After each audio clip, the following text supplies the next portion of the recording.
बिस्मिल्लाहिर्रहमानिर्रहीम, अस्सलाम वालेकुम। खेलों की खबरों पर तबसरा और तज्जियों से स्कोर के एक और प्रोग्राम के साथ सैयद याह्या हुसैनी आपकी खिदमत में हाजिर है। अनप्रेडिक्टेबल, ये वो टैग है जो पाकिस्तान क्रिकेट टीम की जान ही नहीं छोड़ती। हालिया 3 बरसों में गैर मुतवक्के कारकर्दगी के साथ पाकिस्तान क्रिकेट टीम शायकीन क्रिकेट से मजाक करती ही नज़र आती है। कभी वनडे क्रिकेट में जनूबी अफ्रीका के खिलाफ रिकॉर्ड हदफ हासिल कर लेती है और फिर चैम्पियंस ट्रॉफी में इसी कारकर्दगी के सबका उन पर एतमाद ही ख़त्म हो जाता है। फिर द्वारा न्यूजीलैंड के इब्तदाई 2 T20 बैनुल-अक़वामी मुकाबलों में इंतहाई नाक़िस कारकर्दगी और इसके बाद ऑकलैंड में कई रिकॉर्ड के साथ 9 विकेट से ज़बरदस्त फतह। मगर इस कामयाबी के जश्न को अभी सिर्फ एक दिन ही गुजरा था कि पाकिस्तान टीम ने अपनी कारकर्दगी से पूरी साख मलिया मेट कर दी। हसन नवाज, जिन्होंने तीसरे T20 में तने तनहा 105 रन की नाकाबिल शिकस्त नहीं खेली थी, माउंट मांगानोई में पूरी टीम इतने ही स्कोर पर पवेलियन चलती बनी। बैटर्स का रोना क्या रोते, सीनियर बॉलर भी कीवी बैटर्स को परेशान न कर सके और पाकिस्तान इस मैच में शिकस्त के बाद सीरीज 3-1 से हार गया। चौथे T20 इंटरनेशनल में पाकिस्तान की मायूस कुन कारकर्दगी पर गुफ्तगू करने के लिए अमेरिका के शहर ह्यूस्टन से हमें वीडियो लिंक पर ज्वाइन कर रहे हैं वनडे क्रिकेट में पाकिस्तान के लिए पहले हैट्रिक स्कोर करने वाले टेस्ट फास्ट बॉलर और क्वालिफाइड कोच जलालुद्दीन साहब। खुश आमदीद कहूँगा आपको। जलालुद्दीन साहब, आप क्या कहना चाहेंगे? सिर्फ एक दिन के फ़र्क से पाकिस्तान टीम की कारकर्दगी आसमान से ज़मीन पर आ गई। ऑकलैंड में पाकिस्तान ने न्यूजीलैंड को अपनी बॉलिंग, फील्डिंग और हसन नवाज की शानदार बैटिंग की बदौलत चारों शाने चित किया और अब माउंट मांगानोई में पाकिस्तान खुद बासानी चित हो गया। थैंक यू याह्या हुसैनी, आपने इनवाइट किया अपने प्रोग्राम में, शुक्रिया। देखें, मैं तो हर दफ़ा ये बात कहता रहा हूँ और जो जीत हुई थी ऑकलैंड में उसके बाद ही मैंने एक अपना वीडियो इशू किया था जिसमें मैंने ये बताया था कि ये पाकिस्तान टीम जब बहुत ज़्यादा ख़राब खेल लेती है तो उन पर से प्रेशर रिलीज हो जाता है और फिर वो अपना जो उनकी मैक्सिमम उनकी कैपेसिटी उस पर परफॉर्म कर देते हैं और ये कभी कभी होता रहता है, जैसे आपने साउथ अफ्रीका के बारे में बताया। मगर इसका मतलब ये नहीं होता कि हमारी क्रिकेट सही हो गई है या हम बेहतर टीम बन गए। ये वन ऑफ खासतौर से T20 टाइप फॉर्मेट में हो जाता है और उसकी वजह मैं फिर यही कह रहा हूँ, क्योंकि जब आप बहुत खराब खेल लेते हैं, आपको बहुत तरफ से बुरा भला कह दिया जाता है या आपके ऊपर तनकीद कर दी जाती है, तो आपका उससे बुरा होने का तो कोई पॉइंट होता नहीं। तो आप थोड़ा सा उसमें से प्रेशर जब रिलीज होता है तो आप जो कर सकते हैं वो कर देते हैं और ये पहले भी होता रहा है। तो इसलिए हमें ये समझ लेना कि अगर हम एक मैच अच्छा जीत गए हैं तो हम बहुत ज्यादा जश्न मना लेते हैं और हम अपनी उस बात से हट जाते हैं कि हमें क्या कमी और बेशी है, हम उसको कैसे बेहतर करेंगे अपने क्रिकेट को। तो ये अभी हमें जो फ्लॉज हैं वो ऑलरेडी मौजूद है। एक परफॉर्मेंस को आप देख के ये नहीं कह सकते कि आपकी क्रिकेट या आपकी टीम अच्छी हो गई है। कंसिस्टेंसी ये बात को शो करती है कि आप बेहतर टीम हो गए और एज ए बेहतर प्लेयर आप खेल सकते हैं। तो कंसिस्टेंसी जब तक नहीं आएगी, जब तक आप ये खुश होने की ज्यादा जरूरत नहीं है। एक मैच आप जरूर सेलिब्रेट कर सकते हैं जो जीता, वाकई अच्छा मैच जीता था, मगर आप पाकिस्तान की क्रिकेट सही नहीं हुई है। जो दूसरी दुनिया में क्रिकेट खेली जा रही है उससे हम बहुत पीछे हैं। चाहे वो इंडिविजुअल प्लेयर की स्किल ले ले या एज ए टीम खेलने की सलाहियत ले ले, वो हम में नहीं है। और हम इसी तरह जब टॉप टीमों के अगेंस्ट आएंगे तो ज्यादातर हम हारते रहेंगे। जलालुद्दीन साहब, किसी शायर ने खूब कहा था, कभी अर्श पर कभी फर्श पर, कभी अर्श पर कभी फर्श पर, कभी उसके दर कभी इसके दर, गमे आशिकी तेरा शुक्रिया मैं कहाँ कहाँ से गुज़र गया। तो ये जो हमारी टीम है और कहाँ कहाँ से अभी गुजरेगी? देखिए, कभी अर्श पे तो सही है, ज्यादातर तो फर्श पे ही होते हैं, ठीक है ना। ये आपने देखा ही है, तो ऑन रिकॉर्ड चीजें हैं, कोई ऐसी नई बात तो नहीं है। और कहाँ कहाँ से गुजरेगी, अब तो जो मायूस कुन सिचुएशन है पाकिस्तान टीम की परफॉर्मेंस में, जो पिछले 2-3 सालों से आप देख रहे हैं किस किस से नहीं हारे हैं और किस किस तरह नहीं हारे हैं। अच्छा, अब चलें यहाँ रुक जाते हैं। जलालुद्दीन साहब, आप चूंकि बात करते हैं बहुत ज़्यादा, आप टेक्निक की बात करते हैं और आप कहते हैं ये जो कोच होता है ना, क्वालिफाइड कोच को आप बड़ा मानते हैं क्योंकि आप लेवल 4 कर चुके हैं। तो ज़रा मुझे आज ये बता दीजिए कि मोहम्मद यूसुफ साहब आपके बैटिंग कोच की हैसियत से ड्रेसिंग रूम में मौजूद हैं। मेरा अपना ज़ाती ख्याल ये है कि उनको अंडर 19 के साथ काम करना चाहिए, उनको हाई परफॉर्मेंस सेंटर में काम करना चाहिए। लेकिन आपको पता है कि हमारे जो फॉर्मर क्रिकेटर्स हैं वो चाहते हैं कि ज़रा टीम के साथ रहेंगे तो ज़्यादा अच्छा है। ये अज़हर महमूद साहब क्या कर रहे हैं इस टीम के साथ? आकिब जावेद हैं, चलें ठीक है, लेकिन दो फास्ट बॉलर इस टीम के साथ मौजूद हैं और आपके बॉलर्स की ऐसी पिटाई हो रही है, ऐसी धुलाई हो रही है। वो न्यूजीलैंड ने जो 10 विकेटें हासिल की हैं, 9 विकेटें उनके फास्ट बॉलर ने हासिल की हैं।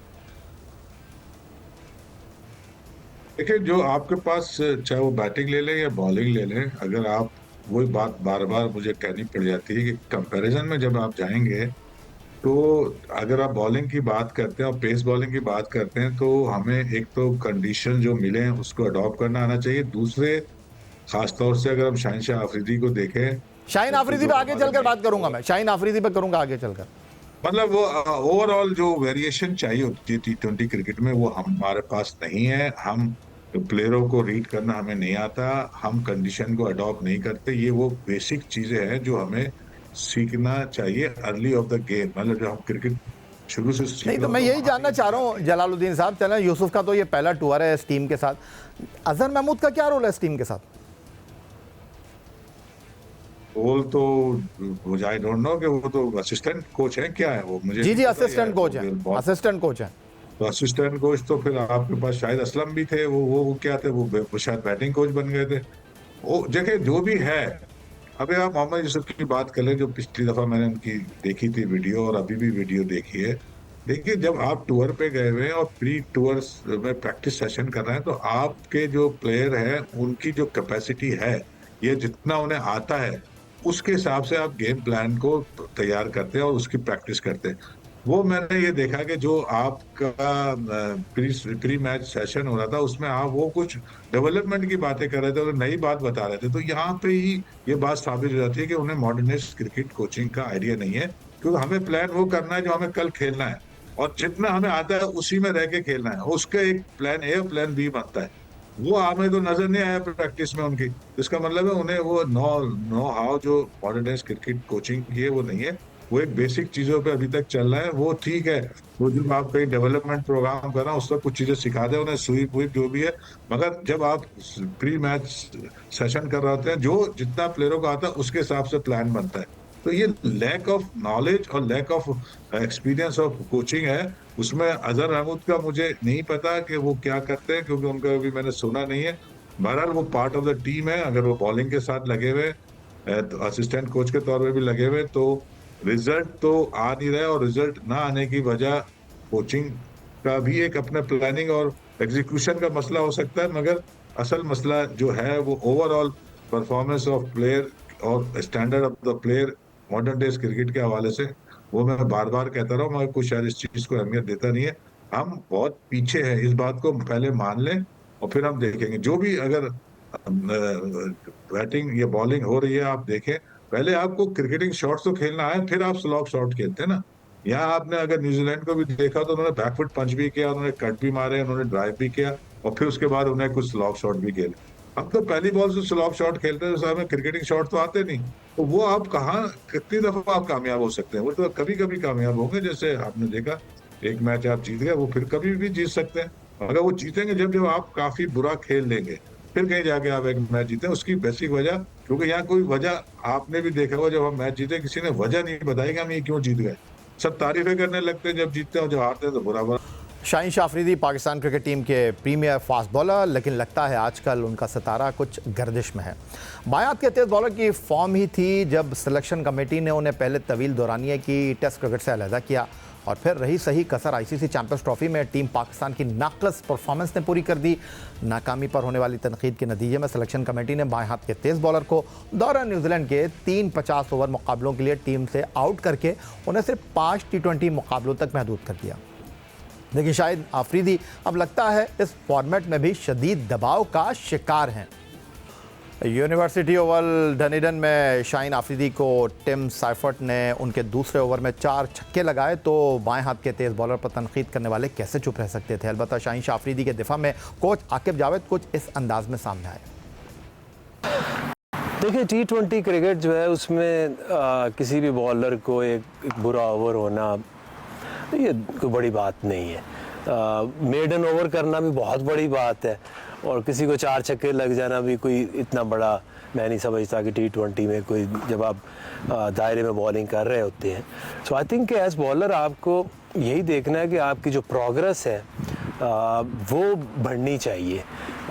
शाहीन को भी डेफिनेटली टाइम टू टाइम अपनी गेम को बढ़ाना पड़ेगा, क्योंकि जब आप शुरू करते हैं तो आपको काफ़ी लेवरेज मिलती है कि आप कभी अच्छा परफॉर्म करें, कभी बेहतर करें। लेकिन शाहीन ने जिस तरह स्टार्ट लिया वो एक आउटस्टैंडिंग बॉलर था। बीच में थोड़ी सी इंजरी आई, फिर वापस आया, तो अब he is getting better and better. और डेफिनेटली अगर आपने रूल करना है इंटरनेशनल क्रिकेट में तो आपने आपको और बेहतर करना पड़ेगा।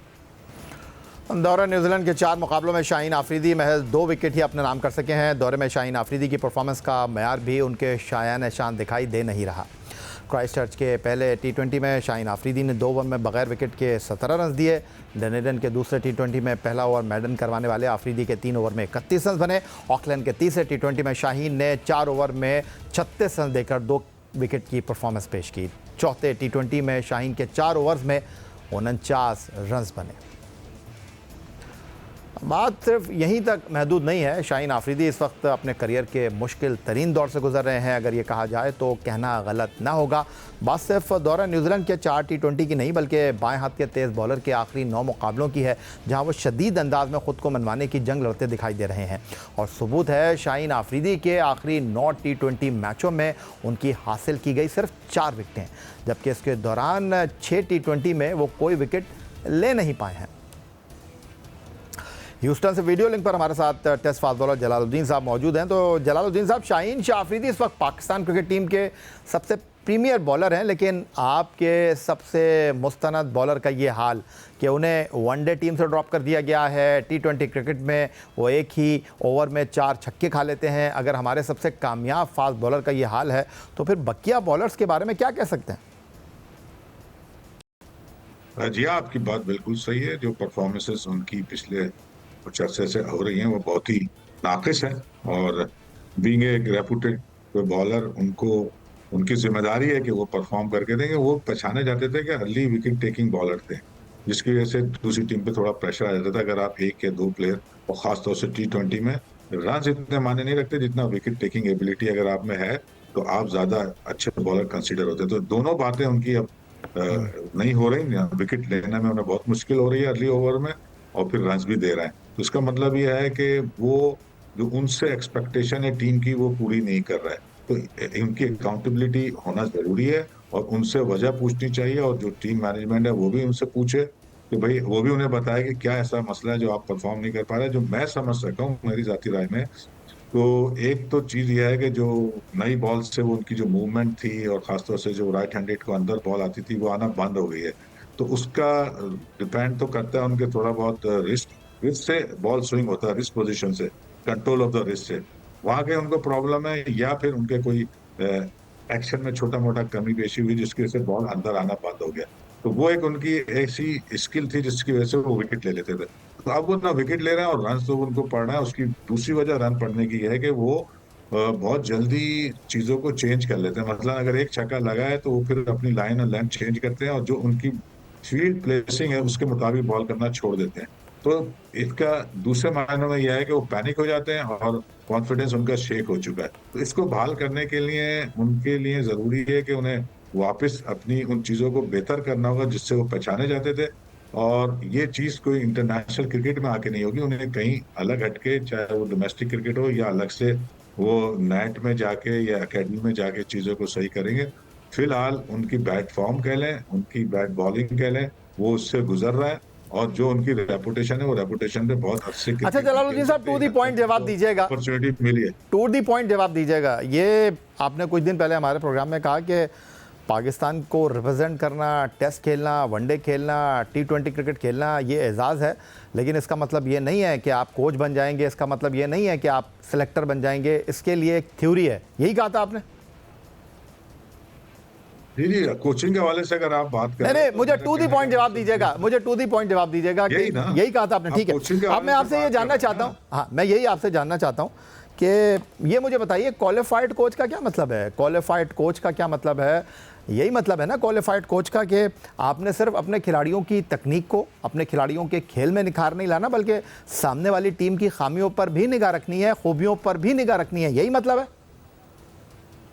देखिए, दो तरह के कोच होते हैं। एक परफॉर्मेंस कोच होता है जो टीम के साथ होता है, उसकी तो सारी जो आप बात कर रहे हैं उसकी जिम्मेदारी में आता है कि दूसरी टीम को भी आपने असिस्ट करना है, उसके मुताबिक तो गेम हमारे प्लान पास कौन से बनाना है, कोच हैं? अपने हमारे पास प्लेयर कौन से कोच हैं की सर? जो टीम के साथ होता है वो परफॉर्मेंस कोच होता है। जो आपकी परफॉर्मेंस दावत कोच का है, मतलब यही है ना कि performance coach है, उनका परफॉर्मेंस काम- कोच का मतलब यही है ना उनका कि काम ही है अपनी कि टीम को जिताना। नहीं, टीम को जिताना, इसके लिए आपको दूसरी टीम की खूबियों और खामियों पर निगाह रखनी है ना। जाहिर है वो तो ठीक है, आपका- तो मैं ये सवाल इसलिए आपसे कर रहा हूं जलालुद्दीन साहब, ये सवाल मैंने आपके सामने इसलिए रखा है कि ज़रा मुझे ये भी बता दीजिए कि 7 प्लेयर न्यूजीलैंड की टीम में नहीं है जो चैंपियंस ट्रॉफी खेल कर आई है। उन्होंने अपना टॉप ऑर्डर ही तब्दील कर दिया है। कप्तान उनके ब्रेसवेल हैं, उनके वैसे कप्तान मिचेल सेंटनर है। क्राइस्ट चर्च में पहले मैच में 5.5 ओवर में 53 रन करते हैं टिम साइफर्ट और फिन एलन। फिर उसके बाद डनीटन में 4.4 ओवर में 66 रन करते हैं। फिर उसके बाद जो तीसरा मैच है ऑकलैंड का, यहाँ 5वीं गेंद पर ये पार्टनरशिप टूट जाती है सिर्फ 3 रन के ऊपर। और फिर चौथा मैच जो है, जो मांगानोई में खेला गया, वहाँ 4.1 ओवर में 59 रन्स किए इन दोनों ने। तो क्या तैयारी कर रही है हमारी टीम मैनेजमेंट, क्या फोकस कर रही है इन दो खिलाड़ियों के, जो दोनों खिलाड़ी आपके ऊपर अटैक कर रहे हैं आके? देखिए क्या कर रही है ये तो उनको पता होगा, मैं वहां मौजूद नहीं हूँ। मगर हाँ, जो आप बात कर रहे हैं, जब एक प्लेयर इतना अच्छा खेल रहा होता है तो आप उसको, उसके एनालिसिस देखते हैं, उसको आप समझते हैं कि इसके साथ क्या प्लान बनाया जा सकता है इसको आउट करने का या इसको कम से कम परफॉर्म करने का। ये जिम्मेदारी हेड कोच की होती है, उसके साथ जो असिस्टेंट कोच होते हैं वो उसको सपोर्ट करते हैं। अब अगर ये प्लान नहीं कर रहा है तो इसका मतलब वो उस लेवल के कोच ही नहीं है जो उनको टीम के साथ लगाया जाए। ये एक जरूरी आइटम है जो कि कोच को करना है। अब एक प्लान बनता है, ठीक है, प्लान बाज दफा सक्सेसफुल होता है, बाज दफा नहीं होता। प्लान, अगर आपकी नॉलेज अच्छी है, बैकग्राउंड अच्छा है, आपकी बेसिस अच्छी है प्लान बनाने की, तो आप ज्यादातर सक्सेसफुल होते हैं, कम फेल होते हैं। तो इसमें अब आपने अगर, और जो प्लान बनाते हैं उसके पीछे ग्राउंड या बेसिस आप रख के फिर वो प्लान बनाते हैं। तो अगर ये कोच को नहीं आता, और जो कि हमें नजर आ रहा है कि नहीं आ रहा, तो इसका मतलब ये है कि वो कॉम्पिटेंट इनफ नहीं है फॉर दिस पोस्ट जहां पे वो कोचिंग कर रहे हैं। तो मैं ये कह सकता हूँ। तो अब अगर वो कोचेज गलत कर रहे हैं तो उनकी भी तो अकाउंटेबिलिटी कोई करेगा ना, करनी चाहिए ना। बातें करना टीम मैनेजमेंट का काम नहीं है। जलालुद्दीन साहब, बजा फरमाया आपने, बातें तो हम कर रहे हैं ना, लेकिन टीम मैनेजमेंट का काम बातें करना नहीं है। उनका काम जो है वो अमल है, और वो अमल दिखाई देना चाहिए। बहुत शुक्रिया। Test fast bowler, one day cricket में पहले हैट्रिक करने वाले जलालुद्दीन साहब की वो आपने सुनी, और मसाइल हैं, और इन मसाइल का इदराक कौन करेगा, इनको ठीक कौन करेगा, ये बहुत बड़ा सवाल है। यही आज का हमारे प्रोग्राम था। एक्स अकाउंट पर आप हमें फॉलो कर सकते हैं, ईमेल कर सकते हैं, अपनी राय से आगे कर सकते हैं score@jio.tv पर। इस दुआ, इस उम्मीद, इस तवक्को के साथ कि पाकिस्तान में खेल और खिलाड़ी तरक्की करते रहें। सैयद याब हुसैनी को स्कोर की पूरी टीम के साथ अगले प्रोग्राम तक के लिए इजाज़त दीजिए। अल्लाह हाफ़िज़।